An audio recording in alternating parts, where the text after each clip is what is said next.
একাধিক দাবিতে জেলা এবং ব্লক কৃষি দপ্তরে ডেপুটেশন দিল অল ইন্ডিয়া কিষাণ ক্ষেত মজুর সংগঠন। সোমবার দুপুরে সংগঠনের সদস্যরা রায়গঞ্জের বৌগ্রামে অবস্থিত ব্লক কৃষি দপ্তরে এবং কর্ণচূড়ায় অবস্থিত জেলা কৃষি দপ্তরে ডেপুটেশন প্রদান করেন।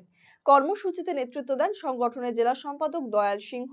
তিনি জানিয়েছেন, সার ছাড়া কৃষিকাজ করা অসম্ভব, আর সেই রাসায়নিক সারের কালোবাজারি চলছে রমরমিয়ে।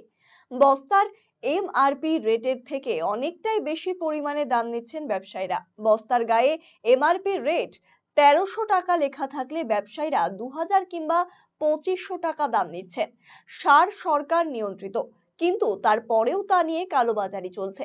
অবিলম্বে এক্ষেত্রে ব্যবস্থা গ্রহণের দাবি জানিয়েছেন তারা। এছাড়াও প্রতিটি ফসল নির্দিষ্ট লাভজনক দামে সরকারকে ক্রয় করা, কৃষিজীবী মানুষদের আবাস যোজনার তালিকায় আনা সহ আরো বেশ কিছু দাবি জানানো হয়েছে এদিন।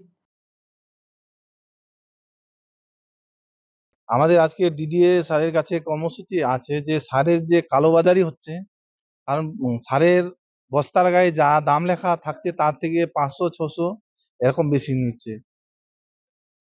আমরা বারবার যেটা বলছি ইনাদের, আমরা ব্লকে, যে সারের দাম হচ্ছে 1350 টাকা, সেটা নিচ্ছে 2000-1900 এইরকম ওটা নিচ্ছে দোকানদাররা। আর সরকার, আর সার হচ্ছে এমন একটা জিনিস যেটা সার ছাড়া হচ্ছে চাষ করা এখন অসম্ভব। এই সারটা সরকার নিয়ন্ত্রিত, কিন্তু এই নিয়ন্ত্রিত সারের ক্ষেত্রে আমরা দেখছি এরকম কালোবাজারি হচ্ছে। এর বিরুদ্ধে আমরা ডিডিএ স্যারের কাছে আজকে ডেপুটেশন দেব। এটা হচ্ছে 1 নাম্বার দাবি।